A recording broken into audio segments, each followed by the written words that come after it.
All right. Welcome, everybody. Good morning, good afternoon, good evening, wherever you are in the world. This first slide we'll start off with, and then I'll do some introductions. But you've all hopefully seen this. This is our antitrust. And I'm not going to read it to you. You all can read. But basically, we know that we are all competitors in this space. And we are meeting as friendly competitors, and we are not doing anything that is illegal or immoral or any of that. All right. I also want to thank Zoomtable and everybody who's tuning in from Light 24 in London. So this is a hybrid meeting. We're doing it virtual, but we're having a watch party at Zoomtable showroom. So thanks again to Zoomtable for hosting. Here is a quick look at the agenda. We're going to have a brief business meeting first before we get into the presentation. Go ahead. So I am Carla Bukalski, and I, along with Ron Kurtz, are the current LIRC Steering Committee co-chairs. So thank you all for joining. I believe the next slide shows the whole committee. So you'll see everyone here, and the entire committee was very involved in putting together this presentation for you all. So hopefully you will enjoy it. Go ahead. We also want to make sure everyone is aware of Learn, which is the IALD's learning platform. It was launched very recently, and we are looking for content providers or influencers to be a part of Learn. If you want to know more about it, you can visit IALD Learn, that's LERN.com, or scan the QR code on your screen. And since this is our last LIRC meeting of the year, I want to thank our retiring committee members. So I will be retiring from the committee at the end of the year, along with Mert, Paula, and Julia. Thank you all for your service. Also, voting. So replacing all those folks you just saw on the screen, the manufacturer members are voted in. So be sure that your voting representative knows that it's time to vote and that it will close on December 3rd. If you have any questions or problems with your company's voting membership, please contact Audrey. And our renewals for 2025 have gone out. So again, whoever you have listed as your primary contact would have received the email on renewals. So again, questions or comments or any issues with renewal, please contact Audrey. And after this event, we do have some others coming up all in 2025, Light Middle East, then Light Fair, Enlighten Europe, and Enlighten Americas. So we've got a big lineup for 2025. And speaking of Light Fair, just a reminder that IALD and IES have a new partner in Light Fair, and that is Messe Frankfurt. So I am personally so looking forward to Light Fair 2025. We've had a year without Light Fair, and that will continue to be every other year, at least for the foreseeable future. But I'm excited about Messe joining us. Here's some things on the screen that the manufacturer should appreciate, lowering the price per square foot, creating a blackout schedule so that the halls can turn off their lights. I mean, that'll be so amazing at Light Fair. Introducing invited attendee programs and other opportunities for manufacturers to have a great experience at Light Fair in Vegas. Go ahead. Thank you. And, Messe has been around for a long time, so we are very excited to have them as our partner. They have been established in the US over 30 years ago. We do have a dedicated sales team for LightFair, similar to what you have probably noticed in the past. And LightFair has the full support of the Light and Building branding team. So again, super excited and look forward to seeing all of you in May at LightFair. And even more exciting, the awards will be back at LightFair in May. So mark your calendars for May 7th for the IALD Awards as part of LightFair once again. Okay, so that's it for the business portion. I just want to say thanks to everyone on the phone who worked really hard in putting this together. This has become our annual Q4 virtual meeting. And hopefully it's a great way for all of our membership to be able to attend LIRC meetings, even if you aren't able to attend conferences and events in person. So I'm going to turn it over to Jamie and Paula to kick us off with lighting the new fast fashion. Thank you. Thanks, Carla. We're really excited to introduce this topic and really dig in and explore how we can advance this conversation. So today we will be exploring parallels in the lighting and fashion industries, identifying opportunities for our industry to come together and tackle fast fashion culture, to work to eliminate forced labor in lighting supply chain. We have a really great panel on board to discuss these topics today. I'm going to quickly introduce them before we kick off the discussion. Nora Rizzo is Grace Farms Foundation's first ethical materials director, focusing on the Design for Freedom movement.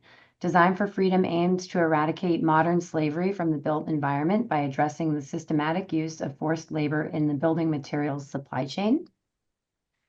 Tim Kraft is an associate professor of operations and supply chain management at NC State University. He is also the associate research director of the Supply Chain Resource Cooperative. Tim's research examines environmental and social responsibility issues in supply chains. Rob Hanfield is the Bank of America University Distinguished Professor of Supply Chain Management at North Carolina State University and Executive Director of the Supply Chain Resource Cooperative. He is considered a thought leader in the field of supply chain management and is an industry expert in the field of strategic sourcing, supply market intelligence, and supplier development. Edward Bartholomew, ILD member, is the principal of Bartholomew Lighting, a Black-owned design consultancy based in Cambridge, Massachusetts. He is a founding member of Black Unity in Lighting and Design, BUILD, and co-founder of Light Justice, a lighting social justice resource and forum that advocates for lighting equity. Gayatri Unikrishnan is the founder of Livable, where she partners with organizations in the building industry to develop and amplify impactful social sustainability strategies. With over a decade of experience in the lighting industry and deep expertise in healthy buildings, she helps businesses integrate ethical practices into their operations while establishing authentic industry thought leadership. As one of the key architects of the WELL Building Standard at the International WELL Building Institute, she helped shape the frameworks that define well-being in the built environment today. Her mission is to empower organizations to create meaningful change by aligning their operations with their values. So thank you to our panelists who have so kindly agreed to participate today. We're going to kick it off now with an overview of a couple more detailed terms and setting up the conversation. I'll turn it over to Paula. Thanks, Jamie. All right, so fast fashion, what is it?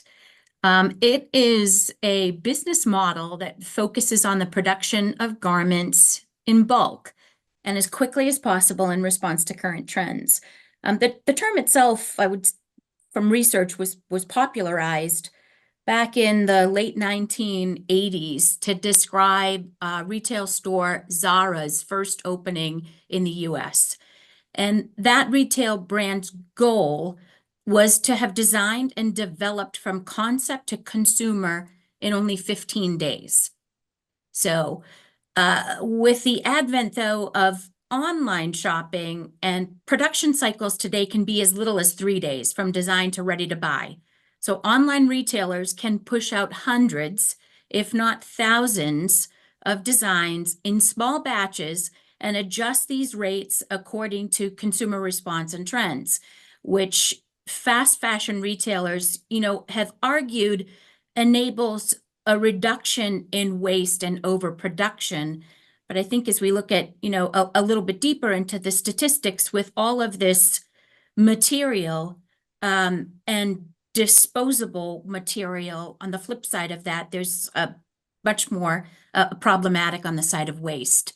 So furthermore, to sort of keep the price of production down, fast fashion pieces are often made with materials, polyester as an example of a synthetic and cheap fiber that's made from petroleum, a non-renewable fast fossil fuel, that can, according to research, take approximately 200 years to decompose.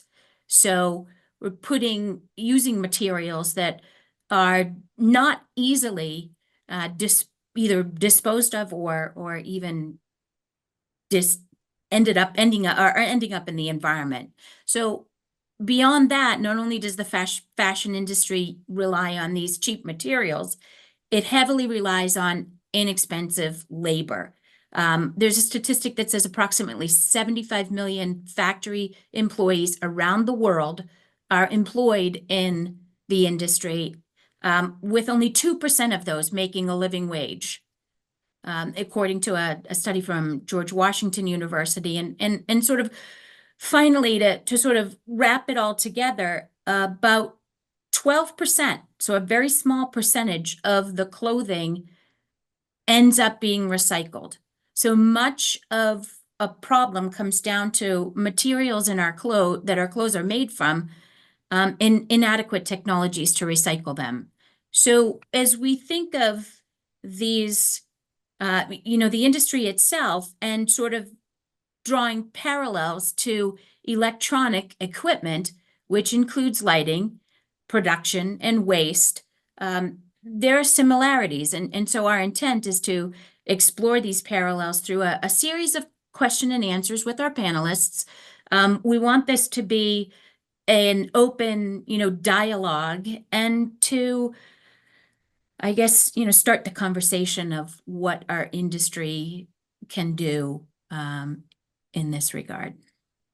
So, first question for our panelists is, if we as an industry wanted to draw the parallels between the fast fashion and apparel industry and the lighting industry, what areas would we want to prioritize for exploration? And so I think we were thinking that our panelists that are from NC State in the supply chain might kick this off, but we hope to spur some additional conversation. Yeah, happy to take that, Paula. This is Rob Hanfield, and we've Tim and I have been involved in a project called the Ethical Apparel Index for the last 4 or 5 years, and the problem at least in the apparel sector is, as you point out, some factories are audited and some are not. And the audit frameworks are very complicated. They all kind of stem from the ILO, or International Labor Organization, but they're very difficult to summarize, and there's many different types of audits. In our work, what we did is we essentially boiled down labor and human rights into 8 categories: child labor, forced labor, discrimination, disciplinary action, freedom of association, health and safety, compensation, and working hours. And essentially, these 8 categories of labor condition audits boil down to: are workers treated fairly? Are they free of child labor and forced labor, et cetera? Are workers provided with a safe environment so that the factory is safe, it's a healthy working environment? And are they paid fairly? Are they paid at legal wages and paid for overtime? And what we've discovered, and we've conducted interviews with many auditors, is that, in general, the big brands are fairly good at trying to keep up with these working conditions. I mean, if you go into a Nike or an Adidas factory or something, it's probably okay. But as you point out, these fast fashion brands do not. And very often they produce them in conditions that are not audited. They often don't even worry about audits. They don't worry about certifications. And those are the cases where the most egregious kinds of things can happen. In terms of, the lighting industry, what I would say is really important is just to understand who your suppliers are. I mean, that's the first thing is to understand, who are we contracting our lighting work to, and where are they located, and do they have an audit or certification from a recognized third-party auditor? And that might include, third-party auditors include SEDEX or RAP or a number of others. But that's a good place to start is, who are they and what audits do they have? Tim, I don't know if you have any thoughts you want to add. No, I totally agree. And I think that's basically what the premise of like our work was is, everyone wants to jump in and just start fixing things, but how can you fix things when you don't really know what's going on? And there's just in the apparel industry, there's a huge lack of transparency. People don't know what the visibility is, barely into their first tier, and then all the things that are going in second, third tier of their supply chain. And, I think a lot of people in that industry agree that we have to gain this visibility and create more transparent supply chains before we can start figuring out where all the fires are and fixing things. And that's big premise of our work. And it's much more difficult than we realize it's difficult. And even once you start to dig in, you realize it's even more difficult than you believed to begin with, because it's a big ball of twine that you start unraveling. And it's a real mess of what's going on at facilities and the lack of information data. Audits have traditionally been how we gain that visibility, but even in that space, you're seeing people trying to reinvent audits, collaborate, share audit information, like Rob said, SEDEX and platforms like that, and trying to use things like worker voice technology or other types of, technology business innovations that they can use to gain more real-time insights. And so the companies that really care about it, they're realizing they need to jump on this, but it's a lot of work. And it's a real uphill battle the whole industry faces. So, you bring up transparency as a key, important parameter here, or an important aspect. And I think, as we look at the electronics industry and sort of the production or the componentry that goes into, lighting products, there's only seemingly so far that we're able to get with that transparency. There's sort of an opacity as it relates to maybe the actual LED chips and components that are the raw materials that are even part of that to make up those components there. So is there any, and I think, maybe we can either speak to the differences that our supply chain has, or any other considerations that and thoughts on that aspect. Yeah, I think I'll say something wrong, then feel free to jump in. I think, one of the differences you definitely see is, I'm sure from a supplier standpoint, there's maybe a little bit more of an IP risk, a concern around sharing the information.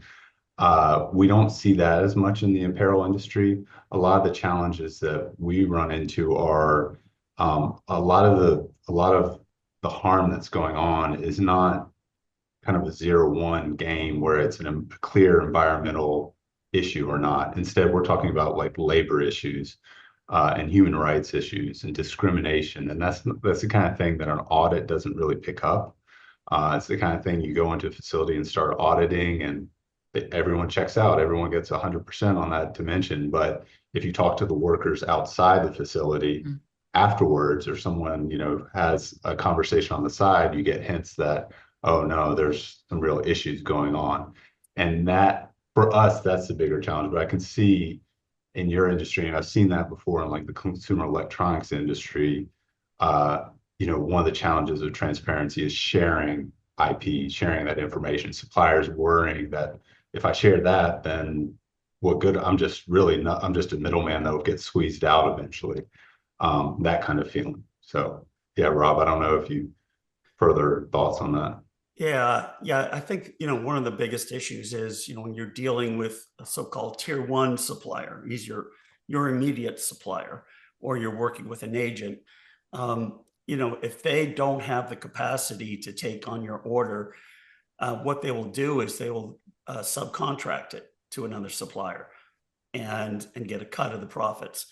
And really, that's where you find some of the most egregious issues is in these subcontract environments that might be, a woman working out of her home or what have you. And for us, that's not okay, but it's still a source of revenue and an income for people in a low cost country. And that's often where you will find child labor issues as well, is in these subcontract environments.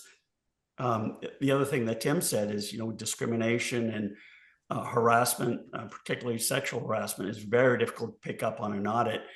And people, will simply say, oh yeah, it's no problem. But, we've found that particularly in places like India, when you have a woman who speaks to another woman outside of that factory environment, you find out that, yes, that's a big issue in that environment and in that culture, in fact. So that, it's very difficult to figure this out, but at least an audit is a good start. It's a good place to start.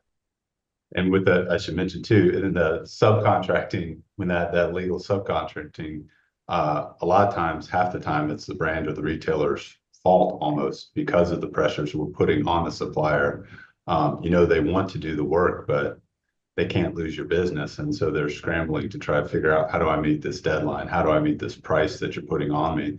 And research has shown that, oftentimes it's downstream pressures we're putting on upstreams are actually can be driving some of this bad behavior that we see. So in that sense, it's a good thing that if we're conscious of it, we can actually think about, what am I doing to cause issues for my suppliers, cause them to act maybe potentially unethically.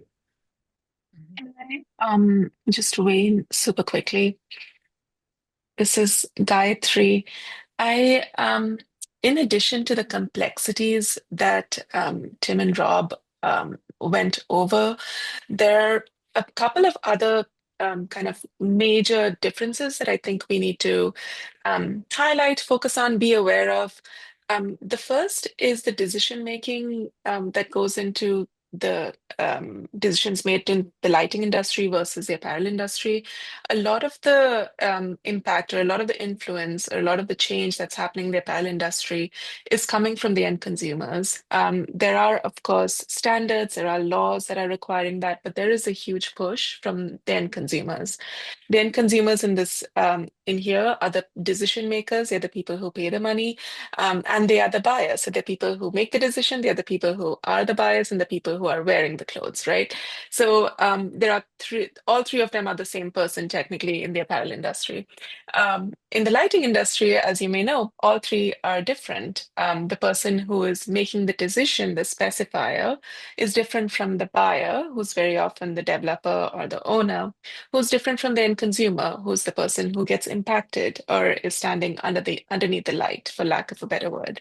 So all three are different, and in this case, the end consumer, in a way, may not have as much of a say or a push in who's making the lights that you're standing under. So a lot of the influence, a lot of the push tends to come from the developers or the specifiers who may want to report it in their ESG reporting, or may have laws that they need to meet, whether it's the Modern Slavery Act or some other standard. So that's a huge difference in terms of the end consumer. The other one is the fragmented supply chain. So we also have, when we're thinking about lighting, we're thinking about assembly, manufacturing, and also sourcing of the raw materials.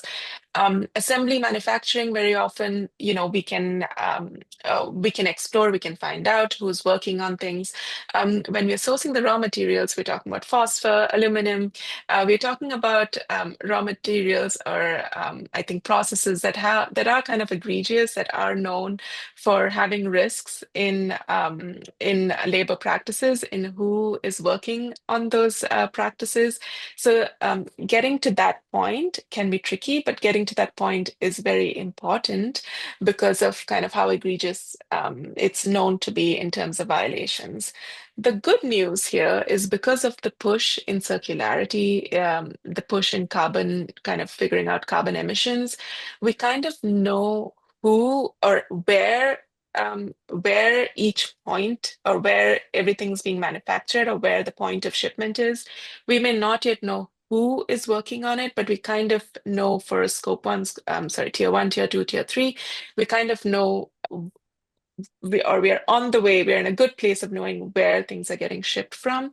And I think if we push just a little bit more, we can, like Rob said, we can start figuring out who is working on those materials. What can we find out? Just transparency. We need not technically do or change anything, but at least finding out what transparency looks like can be a good first step. And in addition to that, I think we also need to acknowledge the fast fashion side of things, which is, with the changing standards, with the changing technology. We've been retrofitting and moving in and out of light fixtures for the past 10, 12 years. So we do kind of need to kind of figure out, and I think we're in a good place with that, with the circularity work that's going on in the lighting industry, to figure out how to reduce that, and how to increase transparency, and increase the way that we can add more awareness to who's making our stuff and how often it's being changed. Thank you guys for responses on that first question. I think, unless anybody else wants to chime in on this question, I think I'd like to move on to our next question. What were the key drivers of the change in the apparel industry? Were these consumer-driven, manufacturer or owner core values? And I think this might be a good question to kick off with Robert and Tim, having the experience with the apparel industry and what drove the change there. And then I'll be interested to hear thoughts also from the other panelists on if we're starting to see drive for this change in the lighting industry, who it's coming from. Yeah, I can take a shot at that. I think initially the key driver for change was the media. So I think people have been around as long as I remember that. Nike in particular was getting some really bad press over children that were working on their soccer balls. The Gap was another one that I think was in the press, but. Ultimately what happened with a lot of these cases, and more recently in Bangladesh, we had the Rana Plaza collapse and the people who were killed in that event. People make a big deal out of it. The media makes a big deal out of it, and then it goes away. I think, there's a couple of forces that are driving the real change, and we're starting to see some changes today. One is, I think we're seeing greater pressure by NGOs that are going into these factories. They're observing the conditions, and they're going back to the brands and saying, hey, you have to do something about this. But I think the biggest source of change at the moment is the regulatory shifts today. The US is somewhat behind in terms of labor and human rights laws. the EU is very much ahead of where we are in North America. In particular, Germany has a labor law, a transparency law. The UK has also issued a preliminary law, and the EU is getting ready to vote on also another law that will require firms to disclose the source of production and verify that it meets regulatory requirements. Australia also has a labor law. We're also seeing labor laws in California and one in New York. So it won't be long, I don't believe, before in the US, we are also going to be asked to, there will be some laws that will start to require that. There are a few laws on the books and bills. I don't think they have a lot of teeth yet, but this is a major push, for global brands, but also I believe it's going to impact small business as well. If you're a small business and you aren't aware of this, that's something that I think that you need to pay attention to. One of the things that we're trying to work on in our effort is to create a database of factories that are in fact compliant with the majority of the labor laws, and therefore would meet the minimum requirements for approval under these regulatory requirements. And we think that that's something that the lighting industry could also be part of, is to identify contract manufacturers that have been licensed, that have been certified, and that are therefore approved for use. And I think that can also motivate those contractors who are not compliant to become compliant if they know that they can get more business from it as well.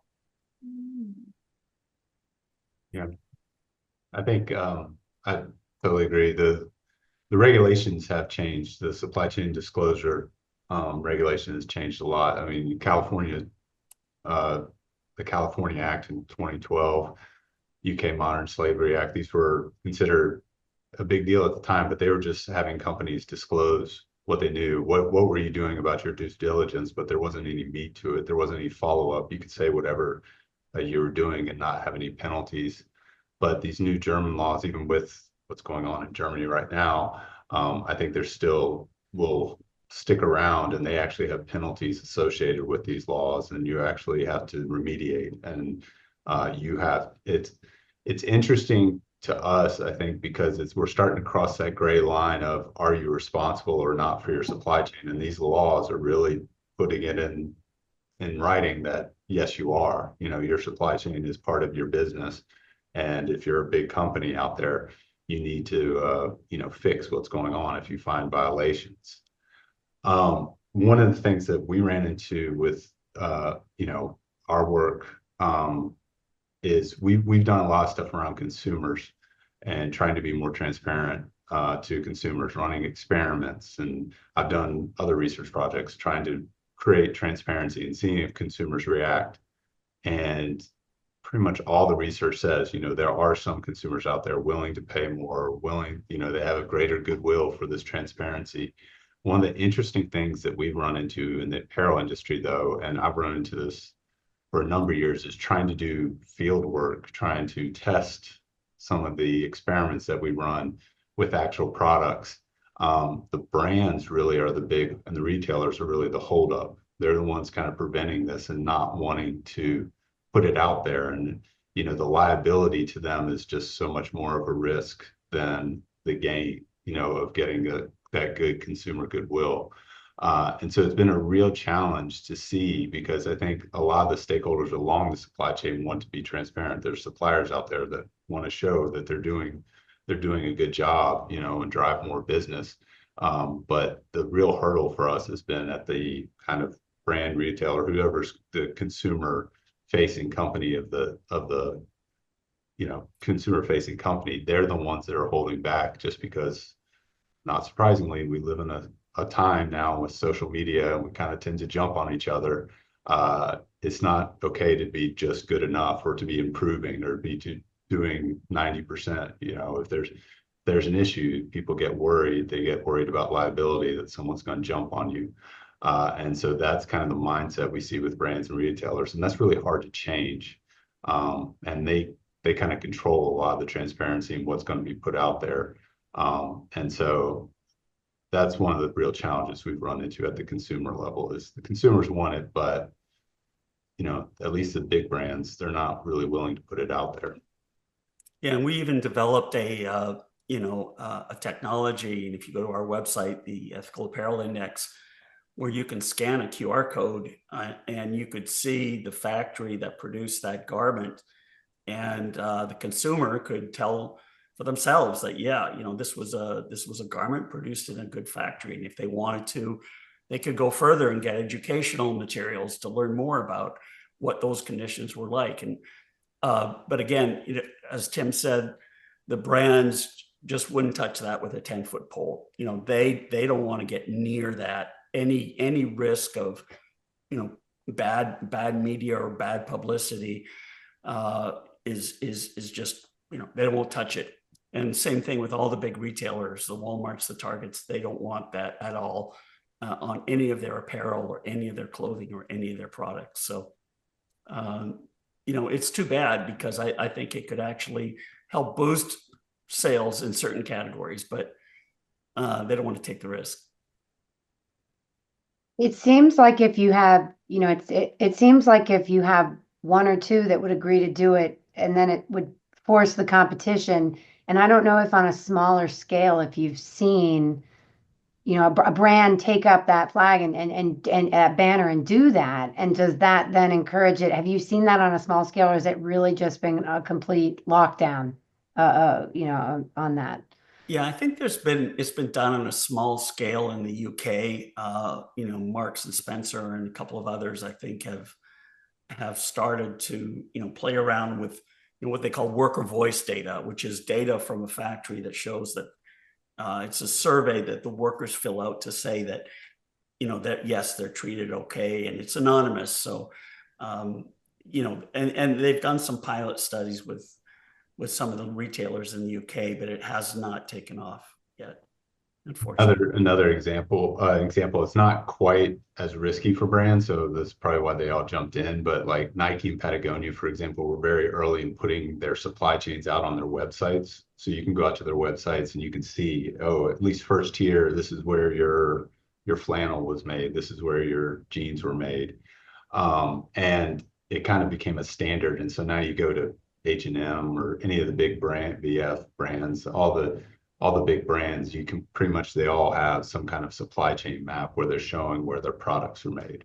But again, that's not quite as risky. It's like claiming something about the working conditions and, you know, any kind of liabilities of if things go bad.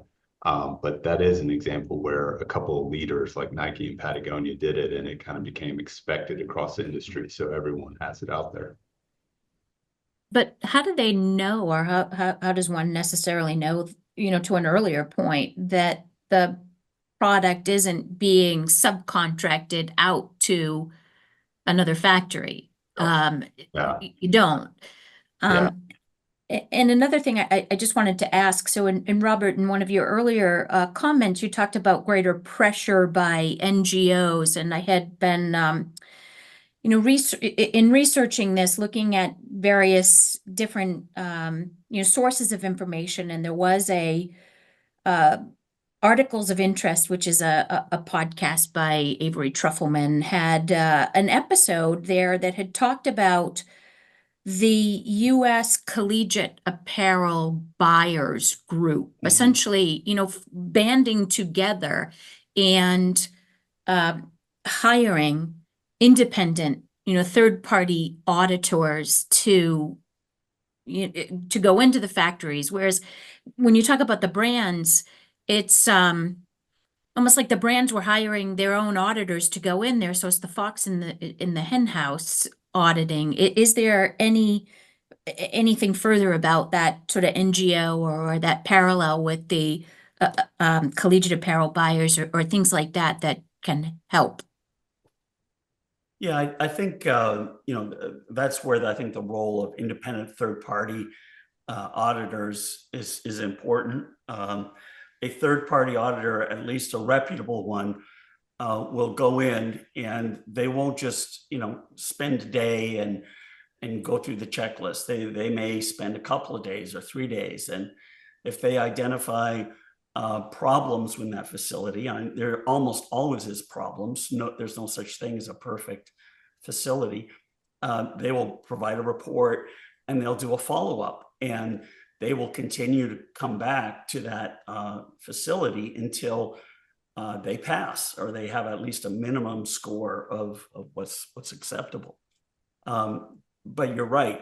Some of these companies will just hire, a fly-by-night third-party auditor and say, "Oh yeah, we've audited this factory." And a lot of times these folks go in and it's already announced, so they've been able to clean up their factory and get rid of the skeletons in the closet and move the children out of the factory and clean it up, and then they get a great score on the audit, and then they never come back again for years and years. So it's a bit of a game, especially in low-cost countries. And unfortunately, some of these auditors can also be paid off, and that occurs as well. And the other thing is you get companies who specialize in helping these factories figure out how to pass an audit without having to invest too much money. So it's a very complex issue. It's not as easy as it sounds, for sure. If I could add something, we do parallels to lighting. In this current political situation, we will not have any type of regulatory support to help us make changes in our industry. We also do not have direct consumer impact. These companies cannot be shamed into doing the right thing necessarily, because they don't really, lighting is such a small industry within the whole construction industry. So some of the key drivers that have happened in lighting, the DLC was a huge driver for the solid state lighting, and they do not necessarily have anything related to social responsibility in their rubric of criteria. There really aren't any type of guidelines that, besides even Design for Freedom is a really perfect way of looking at and framing this situation, looking at enslaved labor. But the black hole of knowledge about our supply chain has been all the products that are coming out of China, all the extractions that are happening in third world countries, in developing countries. We're not really able to see into that and notice that, look at those practices. So even if we did have auditors, we would not be able to see down to the granular level what's occurring within the lighting industry. It would be nice if collectively some of the larger manufacturers were to pool their resources and do some type of auditing like this. But it doesn't seem, it seems that they're more focused on just getting market share and not really doing, not really paying attention or allowing any transparency to that level. But I think every industry struggles once you start talking about where's the aluminum coming from, where's the lithium coming, all of the different, once you start to get down to that level, I think Cobalt. so many, cobalt. I mean, there's so many industries that they're just like, I don't know, it's a real struggle. So, I mean, there may be an opportunity to piggyback on some larger industries if they start to get regulated or pushed back. Because a lot of industries, the automotive, the consumer electronics, I mean, all these different industries are having that same struggle. Nora, with your experience, are you, I think maybe you're looking at the larger construction industry. I don't know if, weighing in on what you're seeing with material transparency in this space in terms of other architectural trades. Yeah, I mean, there's no doubt about it. Lighting is one of the more complicated building materials. And I think the consumer issues across the board with building materials. We're a B2B business, and we just don't have the same conscious consumerism or media pressure that is seen in the apparel industry. So we don't really have that kind of going for us in terms of negative publicity to work with. The we've identified, Design for Freedom's identified kind of the 12 highest risk materials in the building material supply chain, but we're talking about rubber, glass, fiber, textiles, timber, stone, concrete, steel. I mean, we're talking about everything. So there's really no safe space within our sector. But when we think about lighting and we think about maybe one fixture having dozens of materials that go into it, that is really difficult to get down to that point of raw material extraction, as Ed just mentioned. And I think that that's certainly what we want to see within the industry. But if we look at and Robert and Tim were talking a bit about this earlier, thinking about policy and legislation and what that does for our industry. I agree with you, Ed. I'm really nervous about what's going to happen over the next few years. I don't think we're going to see new regulation come out, but I'm also nervous about what we're going to see being taken away. I think that going backwards. Yeah, exactly. And I think, the Uyghur Forced Labor Prevention Act is probably the most stringent, specific piece of legislation, really very unique piece of legislation here in the United States, which really says there was no other policy at the time saying that if you have goods coming from a specific region in the world, we are assuming it is made with forced labor. No other piece of legislation targets a specific location like that and says, you cannot bring this into our country because we are telling you it's made with forced labor and it's on you to prove that it wasn't. So, and that's a great point, Nora. And the thing we see is that it's like the conflict minerals issue we had a few years ago. It's so far down up the chain that we don't know. We have no idea where the stuff comes from. Even Uyghur cotton, cotton is blended with cotton from all over the world. So you can't, if it's in a fabric, you don't know. You can't trace it back to a bale of cotton that came out of China. So it's exceptionally difficult to track and trace this stuff. And, in small electrical appliance manufacturing, for instance, though, we know 78% of it is imported, and of that 65% is imported from China. So we can almost surely trace it back to China. But what they've done in China, they've also taken Uyghurs and they've displaced them all over the country now. So it's it's true. But I mean, thinking about this policy just was enacted in June of 2022, so it's still pretty fresh and new.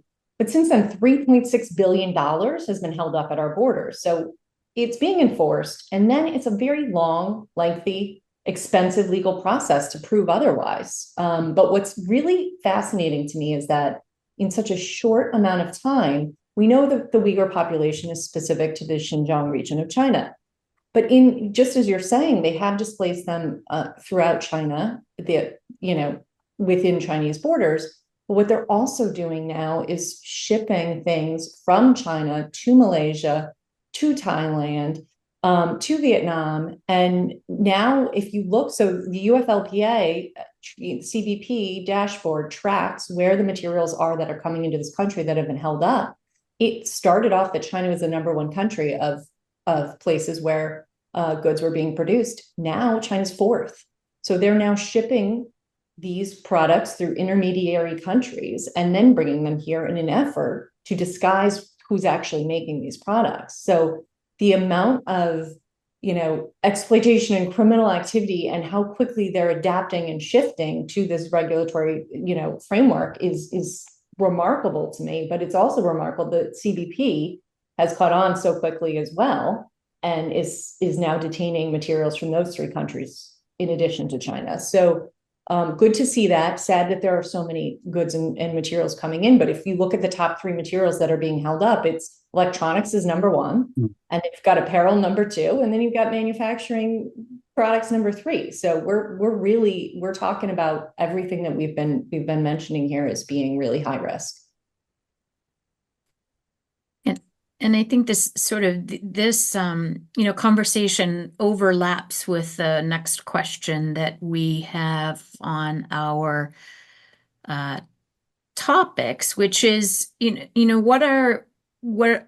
can't even say what were, I would say what are still, because I think it's ongoing, some of the challenges in the apparel industry is faced when cleaning up the supply chain and manufacturing processes, and how are they being addressed? How have they historically been addressed, and or how has that evolved, and are they being addressed currently?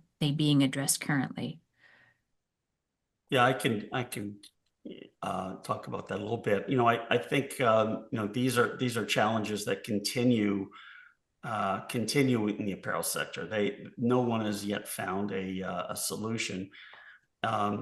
I know in the UK, there's a commission that's trying to establish the minimum acceptable requirements for an audit. And I think one of the other things that's going to be really important here is as this regulation starts to be enacted, whether it's in Washington, D.C., or some of it's being done at a state level, is that our representatives be there to help at the table to help shape that legislation. My experience is that lawmakers, they will put together a bill and vote on it without any understanding of how that is supposed to be executed, and what compliance even means in the context of that law. And so I think it's up to us to be able to shape that legislation and understand, okay, well, what is reasonable? What will we be able to do? What will we not be able to do? And I think the apparel sector is really working on that as well to try to help shape that legislation. We don't have an equal in lighting as far as shaping legislation. IALD doesn't do that. IES doesn't do that. So we really don't have any people who are dealing directly with policy, any lobbyists in that regard. It's just the nature of our industry right now. So I think on a state level, we can do something. It would be nice if leaders in our industry, certain manufacturers, took some leadership in this role, but currently I do not see it within our industry. You all have, I'm just curious, do you all have kind of leaders within the industry, you would say, in terms of, is there a large fragmentation, or do you have, like in apparel, for example, I said, Nike, Patagonia, they've done a few things over the years that have been a little bit more collaborative than you might see in like the consumer electronics industry of, sharing information or trying to drive change by putting out their supply chains and forcing others to do it. Do you have that, or is there just a fragmentation? No, we have, I'd say about 4 large manufacturers, and of the 4, maybe one of them has probably put a bigger effort into being more progressive in their stance, being more socially responsible in what they're doing. Yeah. Everyone else is, shareholder driven. They're just trying to get more money for the shareholders. So that tends to drive everything for the most part. We would love to see greater responsibility from these manufacturers, and I'm talking all lighting manufacturers. Some have stepped up. I think QTL has made some efforts. I love what some other smaller companies like that have employee-owned efforts, but that doesn't really address the supply chain issues in that direct way. But at least it has some component of social responsibility that within their company, people are at least equally at being appreciated and valued within that company. So it's a complex issue. Yeah. That we don't really have leadership in our industry. Yeah, it's so hard. I mean, some of those big players, that can often be such a huge benefit if you have like that leadership, because volume can drive bad habits. Absolutely. It also can drive really good habits. Right. So, and I think leadership would be rewarded by more specification and more product being offered for these projects. Yeah. Less risk across the entire industry is a good thing. Absolutely. Yeah, that was Nike and Patagonia's kind of mentality was, if the industry is in better shape, less risky, we don't, it's not like we're wanting these things to happen to our all boats rise. Yeah. Right. Yeah. I also think it's important that maybe the lighting industry doesn't take this on by themselves. As someone said earlier, you're part of a construction industry, and you work with commercial architects and commercial designers and commercial construction companies, and EPCs as well in some cases, right? So I think it's important that you could partner with some of these people and come up with a standard. And I know some of those big companies certainly have a presence in DC with lobbyists and so forth. Right. We would just not have anybody who could take on that, like an auditing position or something like that. We wouldn't have anybody who could be a regulatory thing within our industry. Right now, we don't have any leadership in that regard. We have wonderful organizations, IALD, IAS, they do some great things, but they do not have the capacity to take that role on for manufacturers. Manufacturers right now police themselves. So, yeah. If I'm wrong, please correct me, anybody on the panel.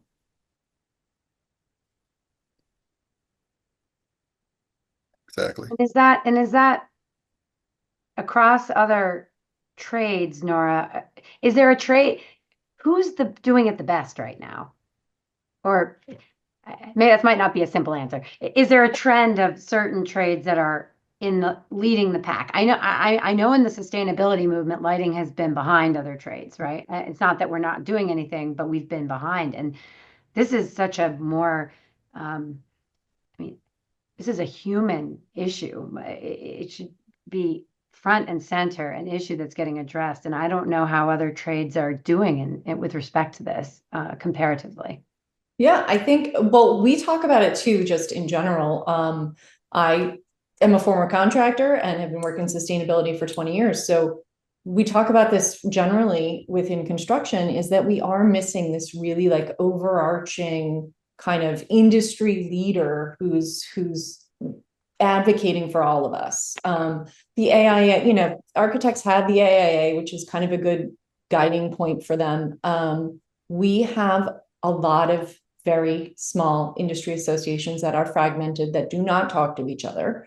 And nobody's kind of working together to push this agenda. So it's difficult. I will say that right now, the people we do look toward are kind of the United States Green Building Council, the International Living Future Institute, IWBI, who does the WELL certification. We are looking for some of these rating systems, frameworks, and certifications. And these are all nonprofit industry-wide organizations. So we're looking to them to say to us, okay, here are the certifications that are required when we're talking about the product level. Here's third-party auditing that's required. So we are looking at that, but again, it's general and it's not for each individual sector. Another great resource that we do have is Mindful Materials. So they're an industry-wide building materials nonprofit organization who is working collaboratively with each of those partners that I just talked about. And so they've been really great at bringing the industry together and kind of being this general advocate and champion for all the things we want to see: sustainability, decarbonization, circularity, human rights and due diligence, social equity and health, and really talking about kind of pushing all of those things together as something the industry wants to see. But we have really been hyper-focused on decarbonization efforts within our industry for the last 5 to 10 years, I would say. And personally, yes, it's important, but I think we're kind of trying to solve one problem and inadvertently creating some others along the way. When we think about, we mentioned cobalt, we think about cobalt and lithium and how critical they are to all of the electrification that we want to see in our buildings and our products. That's all fine and good to have clean energy, but not if it's on the backs of folks who are harvesting, mining, and extracting these minerals and metals. And same thing with solar panels. We see such a high risk. And solar panels are the top product being held up at the border right now. But also we know the polysilicon that goes into them is made with forced labor. So yes, great. I'm not saying we don't want to see solar panels, but we want to make sure that we're also promoting the innovation and the research to make sure that the solutions we're putting forward as an industry are not causing other issues in other areas. Yeah, and Gayatri, in your work with with International Building Institute, what are you seeing with your well standard reviews? Like, are you seeing that that line between the sustainability and ethical sourcing and push pull of what's, you make a change here, there's a change here. How is that in the larger picture being considered in the work that you've been doing? Yeah. And considering all the other trades, right? It's not just lighting in your, Right. in your right. work, you've looked at other trades as well. So I'm interested to hear your thoughts on that as well. Sure. Yeah. So, Oh, Rob, do you want to jump in? no, go ahead. Get out. Go ahead. I've said a lot already. Okay. I think that's a really hard question because you're stuck between a rock and a hard place. There are regulations that are tougher on the environmental side of things. So things that projects need to meet versus want to meet. So that makes it hard, that comparison. But the other part is driving change. So a lot of the work I do ends up looking at the market as a whole and driving change slowly. And while we know the answers, the research is there, the data is there, it's hard to drive change. It's hard to say, okay, tomorrow we should wake up and change things. So a lot of the work that we do, or that I have done at the International Well Building Institute and now as well, is trying to figure out how we can make those baby steps a little bit more accessible. So which means how can we partner with what's going on with the sustainability movement to make a change for fair labor practices. So an example I'll give that might be familiar to the lighting industry is glare control.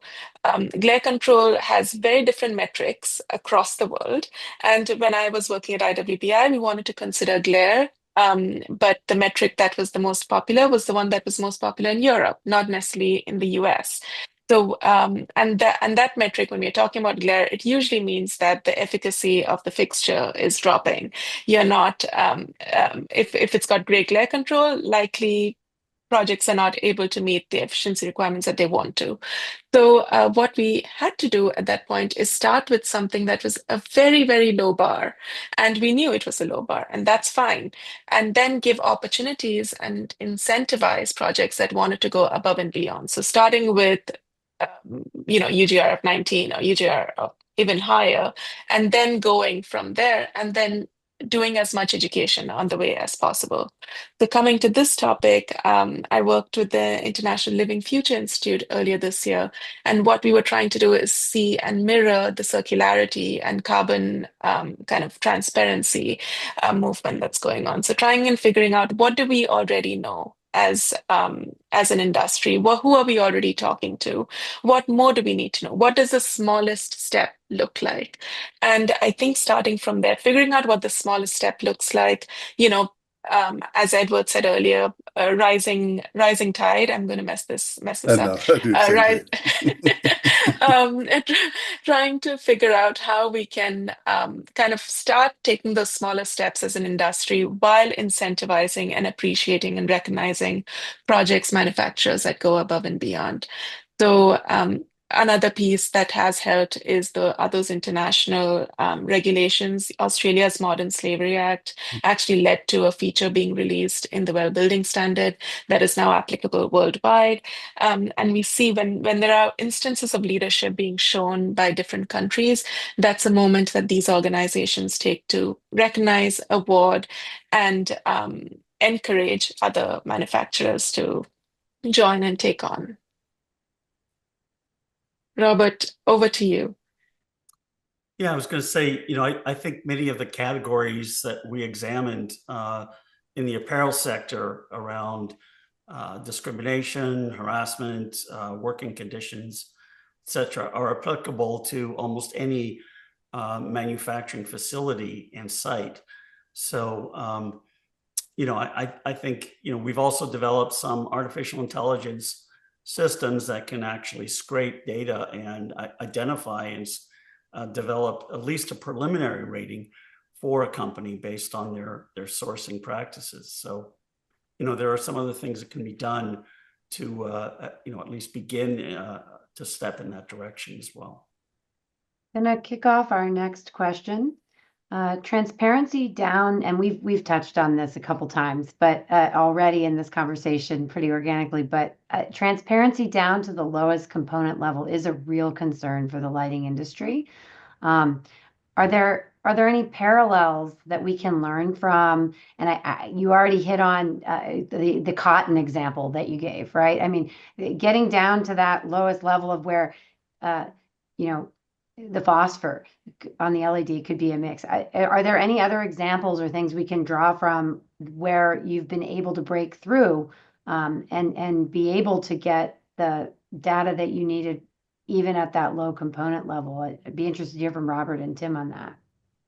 I would say, trying to get to those lower levels is really tough. And I think, you have to start, again, you have to start somewhere. So I think, probably in lighting, you would start with, final assembly, I would assume, right? So you'd want to look at where the product is assembled.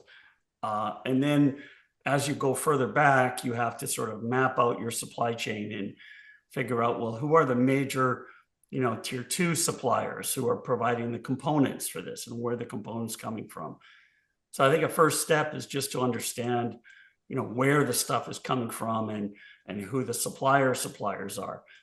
And once you do that, then you can start to, develop standards. And I think an industry standard would be a great idea to at least develop what those minimum requirements are. And then maybe, I know in the apparel sector, they've also stood up, associations to try to do that. So the American Apparel and Footwear Association has conferences where they bring people together and talk about it. So it has to be something that everyone kind of buys into, I believe. Tim, any thoughts? No, I agree. I mean, the mapping is critical. I have a lot of students that go to, just a random story, I have a lot of students that go to Tesla for their summer internships, and they work in sourcing. And they had a student last year, and he said he was put in charge of mapping the supply chain for a key kind of component all the way up to this final source. He's like, and he Zoom called me and he said, oh yeah, I plan to have it done in 2 weeks. And I just kind of laughed, and I was like, you're about to discover something really important about supply chains. And 2 weeks later I talked to him, and he still was trying to get just any information from the first year, so to get them to even talk to him. And it ended up being his entire 6-month internship, just trying to get anywhere in their supply chain. And a real lesson in, even the biggest players, it's really hard just to take steps up your supply chain and get to the second and third tier.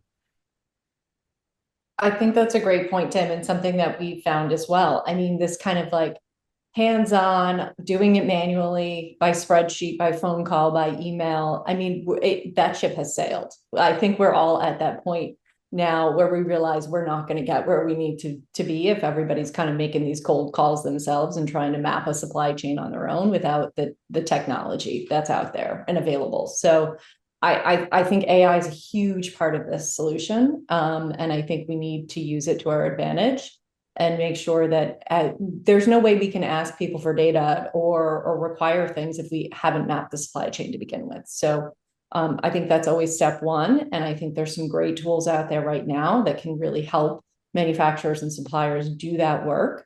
They can't manage, but they don't measure. So if we don't know, where things are coming from, we can't know if they're responsible or not. So step one is the mapping. Step two then is analysis that needs to be done. And I think that AI and tech also plays a role in that.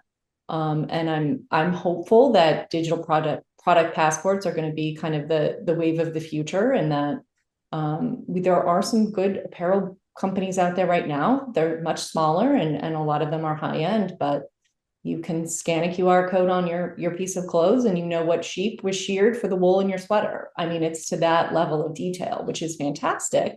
It's maybe not scalable right now to the Nikes of the world, but I think we're moving in that direction, and I'd love to see that kind of transparency and application of tech be used in the building industry as well. But I know you said the apparel industry is still kind of in the dark ages, but we in the construction sector, I think, are a little bit jealous even of the level of attention, at least that you've gotten. Not you, that the apparel industry has gotten in terms of the media attention and folks knowing that forced and child labor is a problem in that industry. We're still trying to tell people it's a problem everywhere, in any good that's made around the world. So I think we're getting there, but I love that I can pick up an article of clothes and know what country it was made in and what are the ingredients that go in it. We still don't have that for building materials, unless you're looking at EPDs and HPDs and really getting into some of the data behind it. So we're still, if I pick up something and I see it's made in Cambodia or Thailand or China, I don't buy it. Is that perfect? Absolutely not, but it's a step. And I would love for us to be able to get there with increased digital transparency in our industry as well. For the suppliers in the building industry, how tech savvy are we talking here? I mean, what's kind of the technical infrastructure of the supply chain? There are companies, large ones, who are still doing nothing. So I don't want to pretend that everybody's kind of jumped on the bandwagon here. When I talk about the tech solutions and platforms that are out there, they're much more general across sectors. So not necessarily specific to the building industry.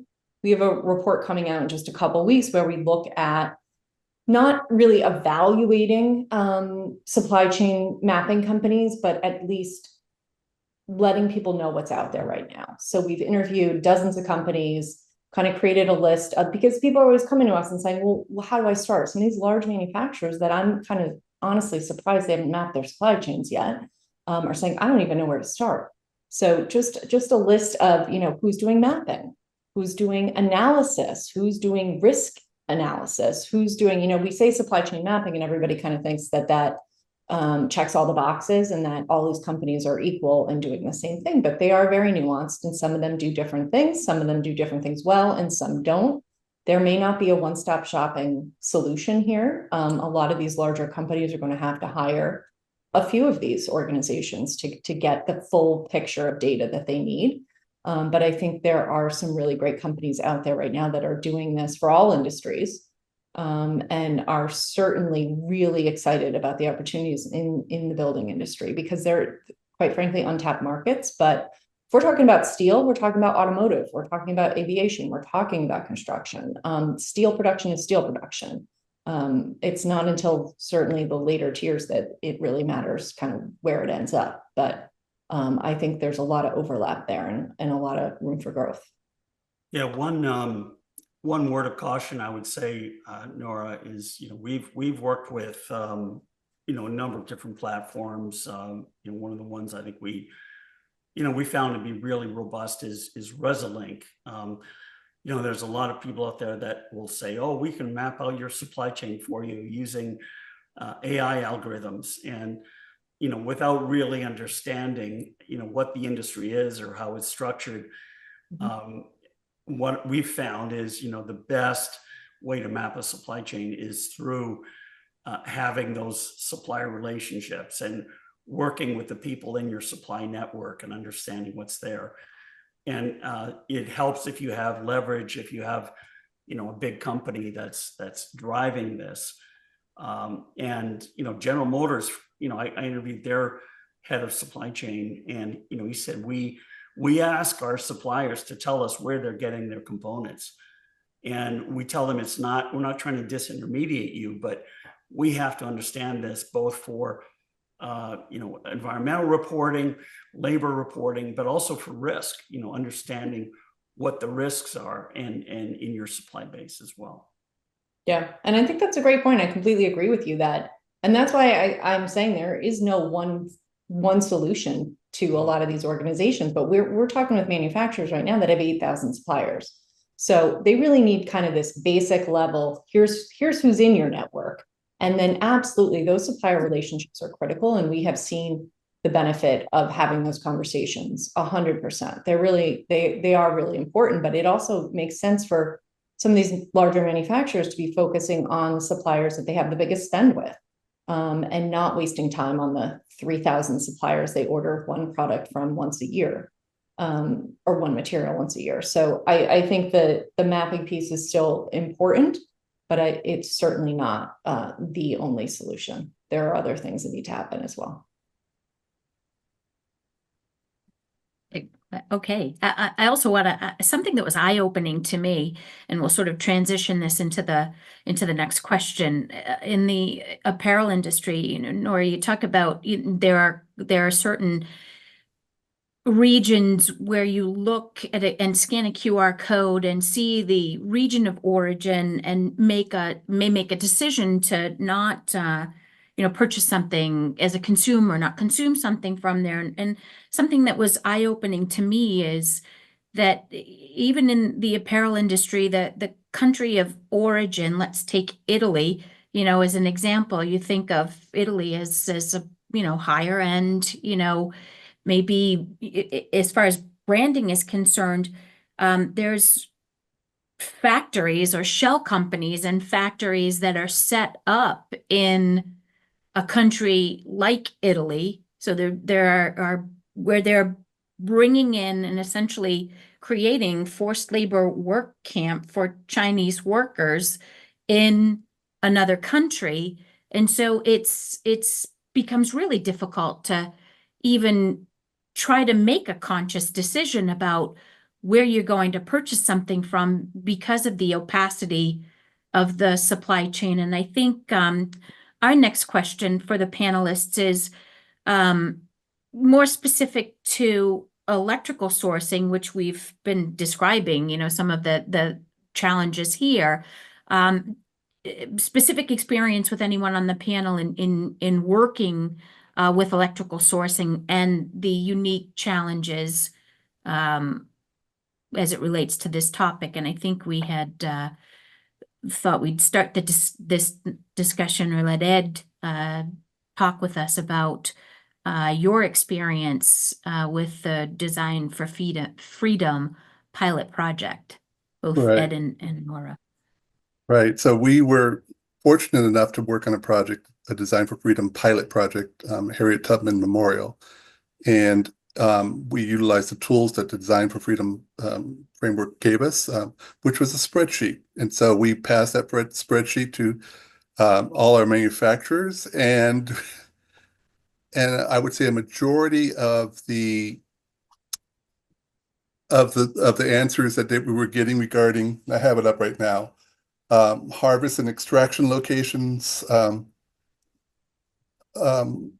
assembly locations, they could answer that. But more or less, they were unanswered. There was only one manufacturer, it was actually QTL, who actually was able to supply and give us a little bit more comprehensive answers. All of the other, when this is an exterior lighting project, did not even answer the questions and had no visibility at all to their supply chain to answer those questions. So it really showed a lack. And I think it's to your point, a lot of these manufacturers are fronts. They're fronts for assembling fixtures. And so they basically have a US address where they assemble Chinese products. And so a crate comes in and they assemble those products, make them UL, and they're able to send them out. We know of a number of manufacturers who do that. And so they're not willing to really have any transparency as to where they're getting their products or anything like that, because they're basically competing on the lowest dollar to get their product out there. And so that's what we see happening in a number of especially LED manufacturers that are happening out there. If we did have some visibility, we could at least identify what's going on with these manufacturers, where the product is really coming from, and hopefully make some better choices to choose products that, yes, are cost effective and are efficient, but also are done in a socially responsible way, and they're being manufactured in a socially responsible way. We do not have, to Nora's point, if the construction industry is struggling with it, the lighting industry, we're not even, we're so primitive in that regard, we're not even on the map in that regard. So we don't have any way to regulate or to even look at this type of thing. So for the project I worked on, it was helpful. We got some glimpse into it, and I'm thankful that we were a pilot project for Design for Freedom, but I know we could do a lot more. And so I'm actually working on a current project where we are going to dig into the manufacturing a lot deeper. And we're going to look at social responsibility, and we're going to look at, how diverse are their workforce, and also where are they sourcing some of these products, and how diverse is that supply chain. So we want to look at the entirety of that type of thing. And it's not going to be easy. And we know it's going to be, a challenge for us to do that, but we've been tasked to do that on this one project. Yes, it will be a 3-name spec, but we hope that some of the manufacturers that we pick are willing to provide us with that information so that we can get some visibility into that. And we hope the tools that we develop on this project, we can share with other folks in the industry. So that is where we are right now. Well, that's really interesting, Edward. And, in the electrical industry, as you say, it's my experience working with even contract manufacturers is it's extremely opaque. It's really difficult. And, you have distributors, you have people that hold inventory, you have suppliers, and very often you have, industry standard components that are produced by many, many suppliers. So it becomes, a complex web very, very quickly. However, just by, defining the standards and again, starting to work with some of the top contract manufacturers, I think you can start to make some progress. That's exactly what we hope to do. We're also going to looking at a ranking system, A to F or something like that, to see if that could help us kind of figure out where things are coming, where we could get some visibility, maybe give them a C, but if we have no visibility at all, give them an F in those areas. So we're looking at different methods and matrix to figure out exactly how to rank those products. I just want to jump in and thank Edward for being open and willing to kind of embark on this pilot. This was the first project we did lighting on. Wow. So, it terrified us, and we were very nervous about it, and we had very low expectations, but I think we met those low expectations. We did. Well, see, it worked out for us. The bar was set so low. We only had, so the great thing is it led us to QTL, Exactly. led us to going to visit their facility that's 20 minutes away from my office, and seeing that their workers have been there for 30 years and they like their jobs and they have a lunch break, and looking at what they're actually producing in-house to meet kind of the Buy American Act, and to, these kinds of things you can't really glean from a website and from a report, a sustainability report. So we met some great people through this project. We had some great champions through this project. And this was just the beginning of kind of our lighting adventure, I will say.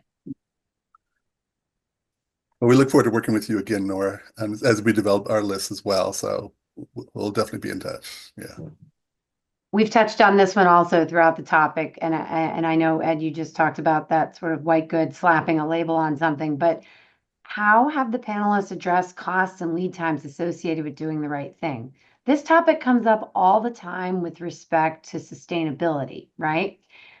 I would think, and Paula and I have talked about this in preparation for this call, it should be more of a conversation in terms of this ethical conversation. I mean, they're both important topics, but when pushed to do the right thing from a human standpoint,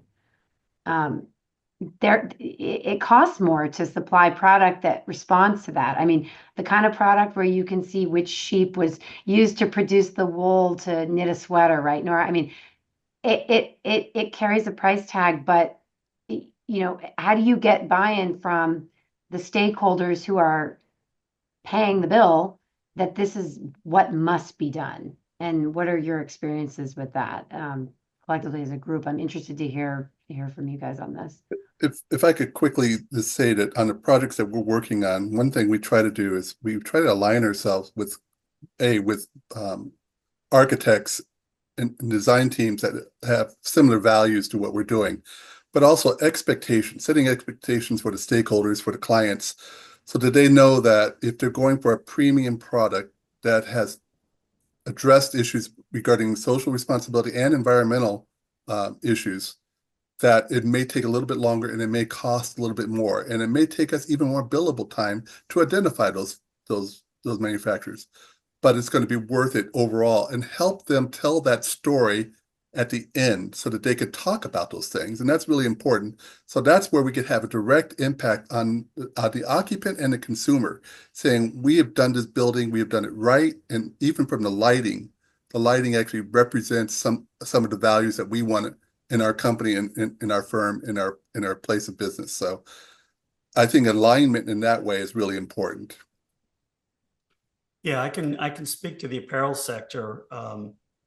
One of my PhD students who's from Bangladesh went back and he interviewed 9 apparel factories in Bangladesh. And, he did all the cost analysis, and he decided to look at a $10 t-shirt and the additional cost required to make that factory completely compliant with labor standards was 8 cents. So, the extra cost of meeting these requirements is not significant. However, what we find, especially in low-cost countries, is that these manufacturers are being squeezed. They're being played off against one another, and they'll be nickel and dime down to the last penny.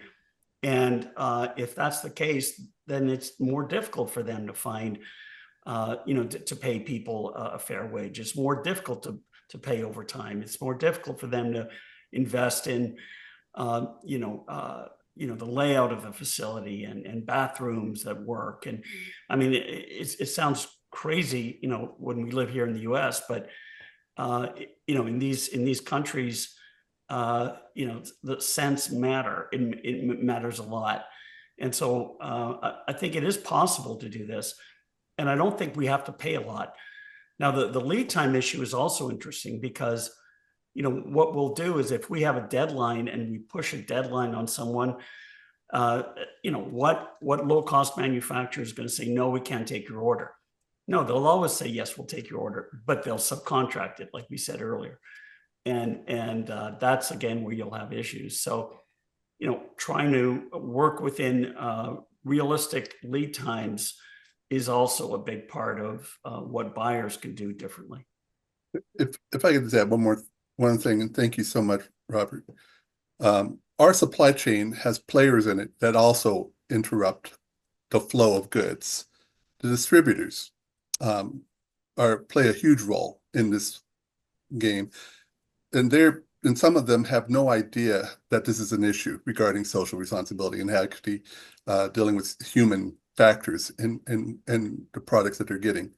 We need to educate those folks. We need to educate everybody in the supply chain about the implications. I mean, they are not even on board with sustainability. And then we have contractors who try to sub out our work at that point, and they have the ear of the owner, and they suddenly get something cheaper into those things. We've all played that game.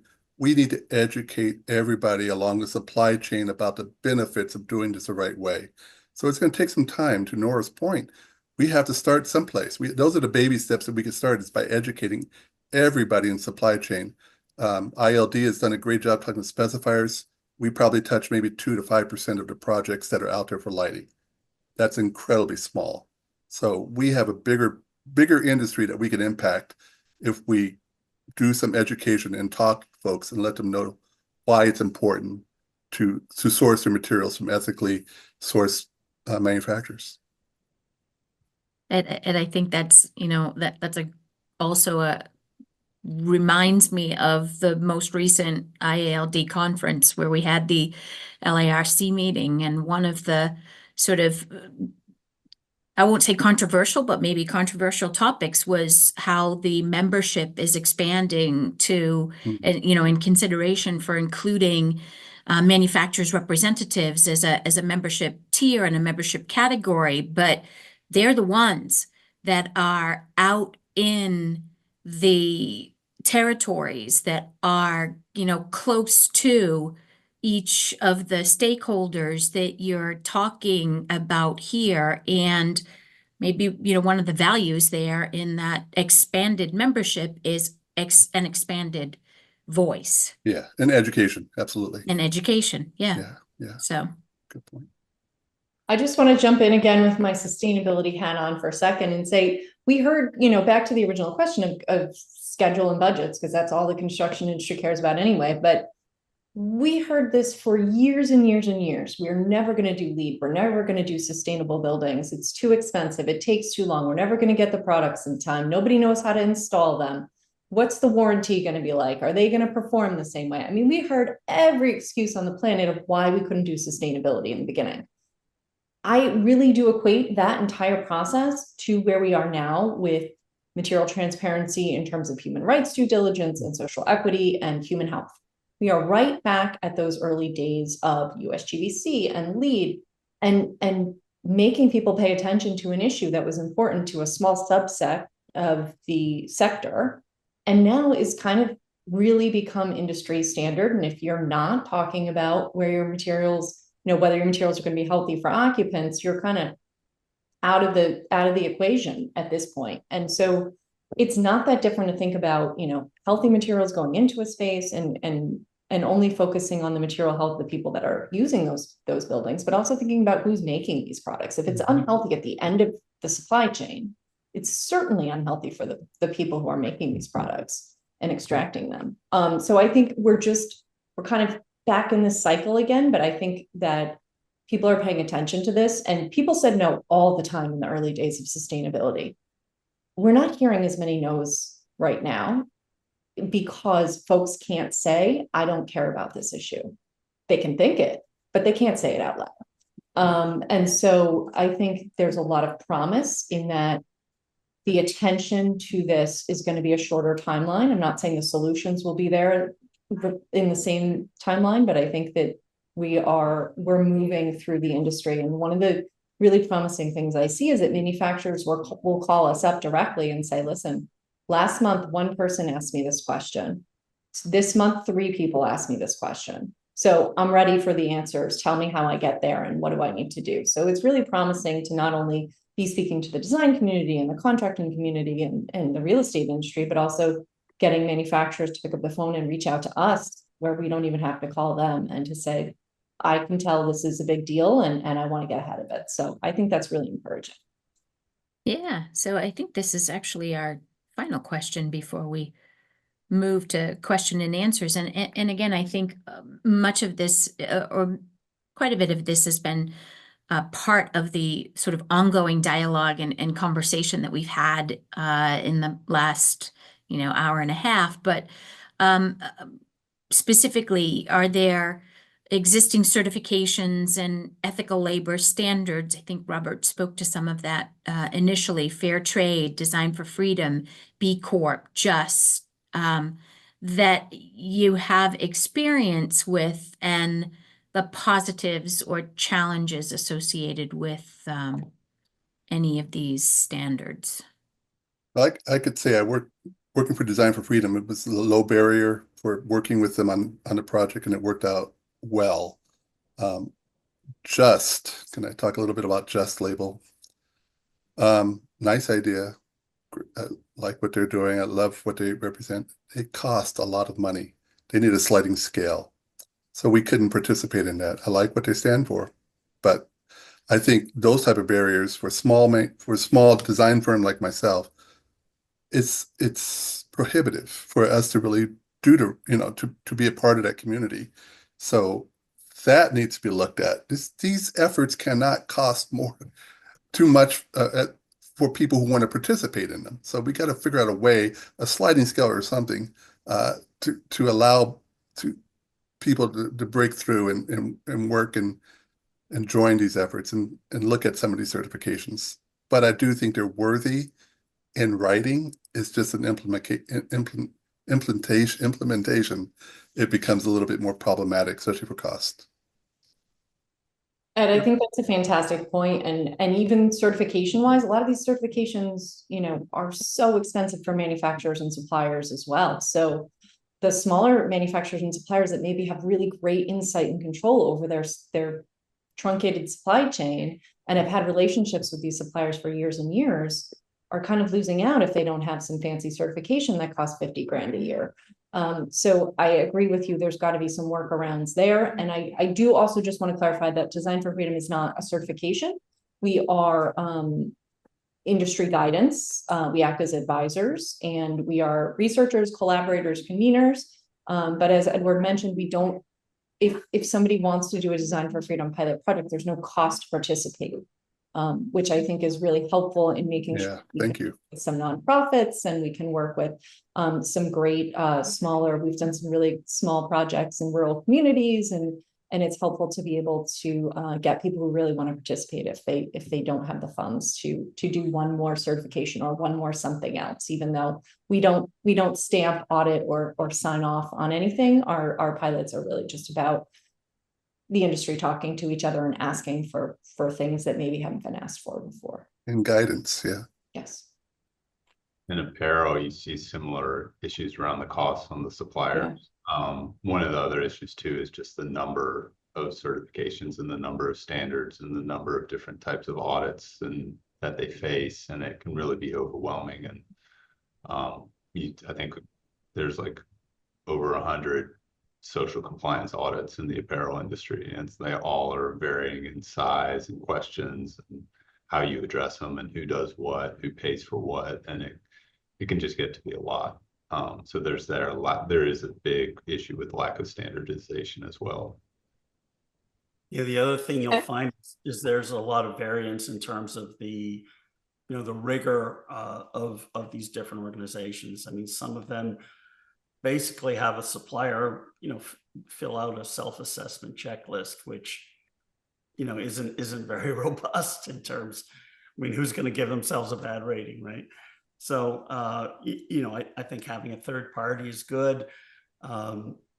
We've also seen some really interesting developments using, as I said, worker voice data, and we're working with some partners that have access to that, and that is proving to be not as expensive.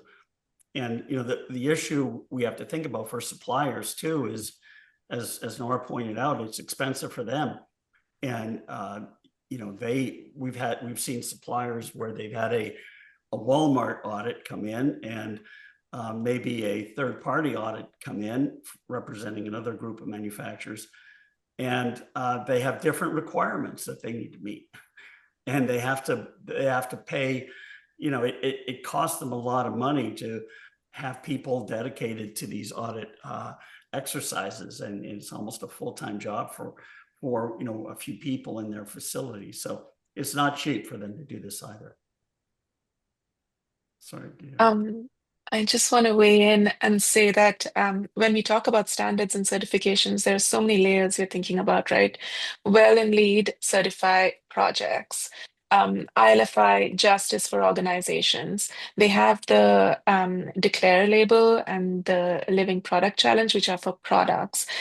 So there are so many kind of permutations and combinations that we can look at when we talk about standards and certifications. The good news is that a lot of them are looking at this seriously. I met an ex-colleague from IWPI last week, and he said that they just launched a supply chain transparency feature in Well. So that's exciting. I know that ILFI has got this really great framework that they'll be launching soon-ish, I guess. But that's also, I think, going to start conversations. A lot of what these standards and certifications do is start those conversations. Very often, having been on the side of certifications, those conversations are complaints, and that's fine as long as we're talking about them, right? It's certifications are hard, certifications are rigorous, they take a lot of time, they're expensive. But they can potentially start those conversations, and as long as we're having those conversations, we can make some movement. So I think a lot of good things are coming, a lot of great things are coming. But I think something that I think we've communicated in this panel is that it is messy. It's not going to be perfect. As a perfectionist, this is extremely hard for me to say. It's not going to be perfect. It's going to be imperfect. And we need to be okay with that. And we need to be okay with having those conversations and saying, okay, we really don't like what Well has put out. And that's okay. But as long as we're having the conversation about why we don't like it, what is not possible for us, Well can change. You can give that feedback to Well.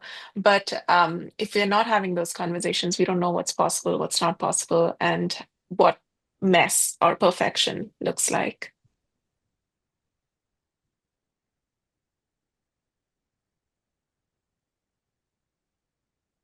So I think at this point, we are going to look at the chat for open Q&A to see if some of the attendees on the call have additional questions they would like to pose to the panel. Let me see if I can pull up.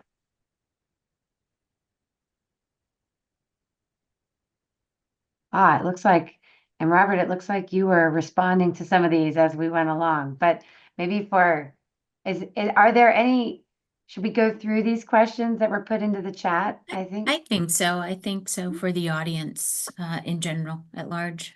Yep.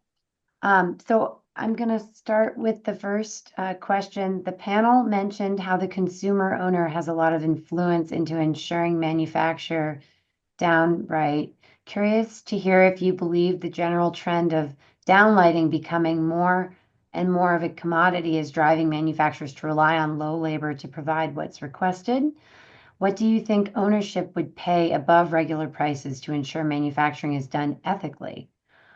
And Robert responded with that, I found very interesting data point about the $10 t-shirt, that the cost of producing an ethically acceptable shirt would be 8 cents more.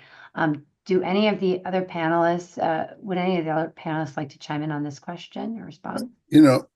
I could chime in a little bit because I was working as a utility and also working with the DLC, and utilities were incentivizing or providing rebates for high efficacy fixtures. And we got flooded with flat panels with LEDs. And the rebates were so high that people were literally getting flat panels for free. So we became flooded by that. So it was like the intention of the DLC was good for efficacy, but what was ultimately taken advantage of in the implementation was poor. And the consumer ultimately got a whole bunch of crappy flat panels that are still out there in the marketplace. So I think we got to be really careful looking down at what are the consequences where we focus on one thing and be a little bit more holistic in developing that. And the DLC may not have the influence that it had before in the early part of LEDs and solid state lighting, but we could look at other levers where we can implement ethically sourced materials and build that language into those criteria. So will it have an impact on the cost? Absolutely. And lead time, yes, but it would also improve all of the products that meet that, so that utilities in some cases do play a role in driving some of the market in lighting, and that we could ask them to be more ethically responsible in how they set those criteria, not just focus on efficacy. I mean, I think that's excellent. Like, how do we stop shooting ourselves in the foot here with this sort of race to the bottom commoditization of products that just move tons? It used to be a $10 puck light was the standard, in a corridor, and now it's $3. It's like, and it's disposable. It's not expected to last any longer than, a year, maybe 2 years. So, yeah. I think, Paula, you had mentioned also at the IALD meeting about looking at Zaga type of things and replaceable parts and things like that. How do we get the industry to even embrace that type of standard? So that we could, at least make the products last longer into the future, make them future-proof in that way, but also do it for a good reason so that, people are picking products that will ultimately be more sustainable and provide, ethically sourced materials. Paula, I think you raised a good point too, that we really haven't touched on too much, but this idea of circularity and how important and critical it is to making sure that these products are not always made with virgin raw materials, and that we're really thinking about what happens at their end of life, or when somebody wants to replace something well before its end of life. And I think that the building industry has done a not so fabulous job of prioritizing that. It's increasing, which is nice. But I have kind of a question to the lighting folks here. Just, I'm not going to make any assumptions about what's recycled in the lighting industry, but I'd love to hear, if there are opportunities there, if strategies have been tried, and what else can be done. As I mentioned about the Zaga Consortium, they actually are trying to standardizing sockets and components so that they can be replaced later on. That effort has been incredibly poor. And even if you look at the Zaga Consortium, you look at their website, they have nothing on circularity, nothing. Like, they are clueless about the influence that they could actually have on the industry. And they have a secretary general who's, I don't know what he does, but they have not been playing well with the rest of the industry. Thus, the industry has not adopted them, and they've not created the story that makes them valuable to the industry. So circularity is something that clearly happening in Europe, but not happening here in America. And we actually have a mechanism to do that with the Zaga Consortium, but it's poorly implemented and poorly run in order to do something like that. And they don't even align themselves with sustainability values. We're not even talking about social responsibility or ethically sourced stuff. They haven't even gotten there yet. If you look at their website, tell me if I'm wrong. Just out of curiosity, has anyone ever tried in the industry like a surface, I can't ever say the word, servicization model, like leasing? Yep, service, yep. Lighting as a service. No, It's gone nowhere. It's gone nowhere. There are people who try it every once in a while. Phillips tried it. Paula, you have anything to say on that? We've looked at it, but lighting as a service has been out there. And we have not seen any uptake in that model working in our industry yet. I think it sort of comes back to the whole, take back. There's really there's little value in the materials when they're at their end of life. So there's, not a strong enough business case for that sort of cradle to cradle responsibility. Yeah, you're just basically replacing parts and just, Yeah, refurbishing, placing. I could see in street lighting where you could take something and you could actually have an ongoing maintenance contract with a city and say, we're going to replace that, we refurbish it and things like that. That would be one of the bigger models because you're dealing with a scale that's much larger. But, if you're dealing with a campus, a college campus or something like that, that could maybe be fit within that. But it's been a difficult model to replicate in the lighting industry.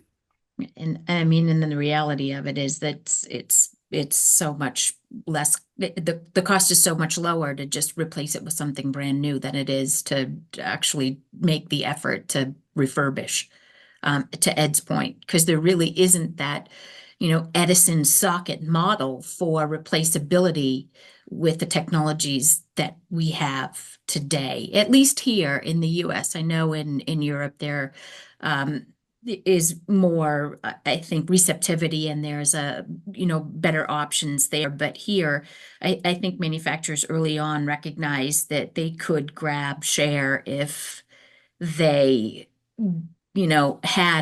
didn't have the socket, the lamp and ballast model. I used to work for a lamp manufacturer, and essentially, the sort of replaceable screw-based stuff dries up when the share of the whole entity, the supply chain is contained within one manufacturer, and every manufacturer is different. So there's not a that Edison model any longer. interesting. Thank you. We have a question from our group in the UK at the Light Center. which I think is important to highlight. So the question says, first, QTL and others are manufacturing in China. The first place to start is to use manufacturers who produce in USA or other countries with good labor laws. Second, the promise of more specs being promised to ethical companies does not hold up under value engineering. Can you find a way to really reward the good actors with business? I think this is super important, and I'll be the first to say QTL, we source components from China for sure. That's part of the real challenge here is sourcing LEDs and semiconductors and some of those components down on that level. I think there needs to be serious consideration of a movement, and it may happen through tariffs, and it may happen through tariffs make impact, right? But also the movement towards BABA and BAA and BA and Made in America. But it's really going to take manufacturers banding together and deciding, do we want to make en masse LED chips in the United States? I think we didn't touch on it, but in our prep for this panel, there was talk about, Nora, I believe you brought up that it's really hard to get transparency, especially in China, right, to suppliers. And the dirty truth is that all of the, not, I wouldn't say all, but it's very challenging to supply product that doesn't have, and I'm not saying it's impossible, but it is a challenge with electronic components, particularly LEDs. And I think it's going to take, I'm up for the challenge, and I'm hoping, I'd like to band together with manufacturers. It needs to be a movement to say, how can we get away from, how do we source elsewhere where it's the right thing to do? I think it's a really good point to bring up, and I'm interested to hear others' thoughts on this. Well, I just want to send it back to you, Jamie, because you go to China. Tell us about your experience in trying to get more information and looking at these factories. Yeah, I've been to China twice this year to meet with our suppliers, and I visit, I drive, I spend about 10 days driving all over to a bunch of different suppliers of different components. We walk the factory, but again, I'm not a third-party auditor, right? I'm auditing my own suppliers, full transparency here. Some of these are suppliers we've been working with for many, many years, since I was probably in high school, right? I think in my experience working with these companies, I'm not meeting down to the raw component. I'm not going all the way down to the phosphor, the aluminum extraction, and that really is what makes it hard. We can have multiple different suppliers that we vet and qualify, and they sign agreements that they hold alignment with our core values. But I'll be the first to admit it feels thin when we fill out a Design for Freedom pilot project sheet. We're doing as good as we can right now. Is it enough? No. So I want to be the very first to say there needs to be more ability. We need to have more ability to have third-party auditing of suppliers down to the lowest level. Getting declare label, working on EPDs. The sustainability movement has driven us to do much more auditing of what's going into the product. But has it resulted in us visiting the lowest common denominator of component on the factory level? No. And do we want to move in a direction where we have the ability to make, if not everything, as much as possible in the US? Yes, it will be a huge lift, and it will require I believe, a community effort of lighting manufacturers to do it. When you talk about your agreements that you have with the factories, is that something that you could share with other manufacturers, saying if it's, you have certain requirements within it, regarding environmental, but also social responsibility? Is that something that could be elaborated upon that other manufacturers could share and have the Chinese manufacturers adhere to? Certainly, and that's something that I believe that was the supporting documentation that we provided, in looking at it with our VP of marketing, who works on a lot of the sustainability projects with me. We kind of said, what do we provide to show that we're actually doing something here? Because truthfully, we felt thin doing it, because it was, I guess I feel better knowing it was your first lighting project, but Well, yeah. But we in those, I believe, Nora, we shared those scanned Yeah. signed documents with you. I'd be more than happy to share what we put together for the Design for Freedom project. But I'll be the first also to say, is it enough? No. We need to do more, and I'm sure there are others that are doing more than we are already, and I want to learn from them. These are pilots for a reason. We do not have it all figured out. We are testing things, we are trying things, and we're continually improving kind of our process and how we're working with partners. So again, thank you, Jamie and Ed, for jumping in and saying, yeah, sure, we'll try this out and see where it goes. And we've had so many incredible conversations since. So just the start. We'd be happy to work with you as well. In your organization, if we can be helpful. So feel free to reach out. This is Ron Kurtz. I am the co-chair with Carla of the IALD LIRC steering committee. I wanted to come in here because we're nearing the end of our allotted time, and wanted to certainly say that this has been a really, really interesting topic, and there's a lot of great information that has been shared. And I would encourage all of us within the lighting design and manufacturing world to continue to challenge and consider all of the topics that are that were discussed here today. I do want to go ahead at this point in time and say thank you to our panelists, Gayatri, Tim, Robert, Ed, Nora. Thank you all for your tremendous insight, and to Jamie and Paula for hosting or moderating this panel. Like I said, I think it's been a fantastic discussion. And then one last shout out to the IALD staff, Kelly Ashmore and Audrey for helping us put this all together as well. And lastly, to all of those who actually were able to participate in viewing the discussion. Thank you all so much for your time. We really very much appreciate it. And one last thing, jumping on here from the ILD side, we have a virtual meeting poll. And if everyone who is on right now could answer that, it's only 3 short questions. That would be great just to have for future reference regarding our virtual meetings. Thank you.